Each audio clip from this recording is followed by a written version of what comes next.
నేను ముఖ్యమంత్రి అయినప్పుడు మొట్టమొదటిసారిగా 2014లో రాష్ట్రం విడిపోయినప్పుడు తెలంగాణ ఆంధ్రప్రదేశ్ తలసరి ఆదాయం 35% వ్యత్యాసం.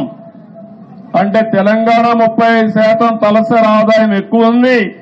దానికి కారణం హైదరాబాద్ నగరం. అయితే నేను బాగా కష్టపడి 2019 నుంచి 24 వరకు కష్టపడితే 14 నుంచి 19 వరకు కష్టపడితే ఆ వ్యత్యాసాన్ని 27.5%కి తగ్గించాను. అంటే 35 నుంచి 27.5 అంటే 7.5%కి తగ్గింది. మళ్ళా ప్రభుత్వం వచ్చింది, విధ్వంస ప్రభుత్వం వచ్చింది. 5 ఏళ్లు ఇష్టానుసారంగా చేశారు. ఈ రోజు ఎంతవరకు పోయిందంటే 44% పెరిగిపోయింది.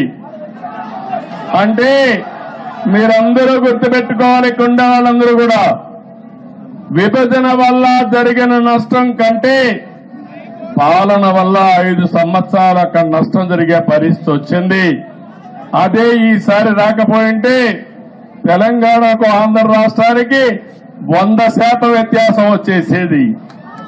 ఆంధ్రప్రదేశ్ ఇబ్బందుల్లో ఉంది.